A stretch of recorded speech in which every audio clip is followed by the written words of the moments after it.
You talk about this in our EntreLeadership Master Series event, and you kind of just referred to it, the difference between a boss and a leader. And a boss is looking for compliance, and you talk about a leader is actually driving and serving people. And you tell the story that you were a boss for a period. Are there any boss stories that you think back to and you just cringe and you just say, I just wish he would? Like, is there any specific stories you remember?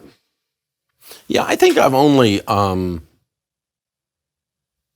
reprimanded someone in anger in 30 years, maybe 3 times. Mm-hmm. And every one of those I really, really remember clearly and wished I didn't. Mm. And it's not your best day. But I was just pissed off, and the thing, they didn't do what they're supposed to do. They screwed up. I mean, they deserved to be reprimanded, but not the way I did it or the situation I did it in. No, that was not good at all. And, I woke up 5 o'clock the next morning, and God said, my son, you are a jerk. I said, yeah, Father, I am. You have to go in and try to fix this, but you can't unring that bell. I mean, it's once you hit a dog, they cow every time you walk by them. They duck, And so you can't unring that bell. And the more you do that kind of stuff, the more the whole place does that. The whole culture does that. And creativity is killed, and entrepreneurism is killed when you don't lead, when you just boss, when you manage by anger. But I don't manage by anger. I do get angry. I get frustrated. I get passionate. And I drive hard to excellence. And sometimes people think that's anger. It's never anger. It's it's almost this desperation. If we don't get it right, we're going to die. Yeah. And you believe so desperately in it. Yeah. And it's just, there is this healthy kind of, once you've been broke, you can be broke, and so everything doesn't turn out like in every story the way it's supposed to. Yeah. So the marketplace is speaking to you. It says you suck, so you better fix this. And I'm like, yee, it's like a little bit of fear-based thing almost, not terror, but it's like, this drive for excellence is so passionate with me, with our team. And there's the upside to it too. I mean, we want to, that's who we want to be as our brand. So in the midst of that kind of thing, sometimes I have, in my high D personality, which is what I lead from primarily, it is the, just, again, being task-oriented, not people-oriented, and I've had to stop and back up. That's where I've been a boss more often, but it wasn't really an anger thing. But yeah, I've done plenty of stuff. And I mean, one time, gosh, there were probably 10 of us or 12 of us or something. We were at the other location. And it was like February, and I come to work on time, and I don't understand people don't come to work on time. You need to be there Lombardi time, 15 minutes early, and leave 15 minutes late. I don't expect you to work till 10 o'clock at night, but come and drag button in 30 minutes late. We're not on a clock at our place, but you need to be freaking work. I'm paying you. I don't understand that. My brain doesn't work that way, and so people were just dragging in.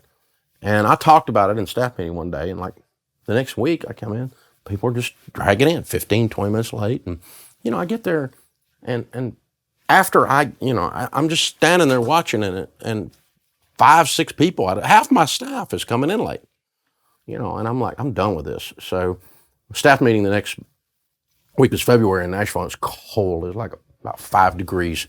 And I just took all the chairs for staff meeting and put them out on the sidewalk. Outside? Outside. Oh. We had staff meeting outside.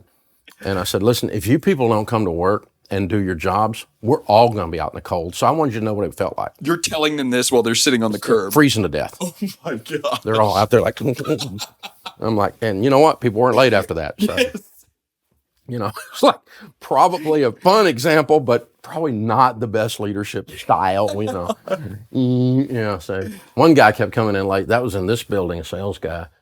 And this wasn't that long ago, probably 5, 6 years ago. And finally, I kept observing it because he would park near my office and I would see him. He'd come in 30 minutes, 45 minutes late. Yeah. So finally, I just went and sat at his desk and put my feet up on his desk. And when he got there, I was sitting at his desk. This is a big deal. The CEO is sitting in your chair. And you're late again. He never was late again. There you go. I didn't say a thing. I just said, but that kind of stuff, you have to learn to do it well. Yeah. You still get the same thing accomplished without being a butt about it. Yeah. And but I just have I hold myself to that standard. Yeah. So I expect everybody else to be. And I mean, related to that, done. I'm really curious. How do you set your standard? Like, how do you make sure the world's not setting your standard for you? How does Dave Ramsey set his standard? Well, the benefit of going broke is that my need to impress other people went away. I really don't have any fear of man. I want to serve you, and I want to interact with you in the marketplace, and get a tip for having served your table well. So I want to do that, but I don't fear you. Yeah. And so that doesn't. So peer pressure used to set all my standards because I was the way I looked, the way I talked. I wore a fake Rolex when I was in that real estate. I mean, that's how shallow I was, and it was horrible. And so I'm quite the opposite now. I'm so unassuming it's ridiculous. But so, we just look and say, okay, God, you're running this place. I work for you. So you set the standard. And, it's serve people, and it's love people well, and it's be fair and tell the truth and treat other people like you'd want to be treated, and excellence, and, hold this company up and everything we do in the marketplace as a witness to our faith. Because if you half but do stuff, people don't want to know about your faith. Yeah. And so if you're going to put a fish on the back of it, drive it right. So it's like, geez. And so that's us. And that's what drives me. And then, I've got good, close friends that are in our leadership team here and in the community, that pastors and people that speak into my life, that, if they see I'm out of line on something, I'm accountable to them. And my wife is wholly unimpressed with Dave Ramsey. So very accountable there. If she hears, David, you can't say that.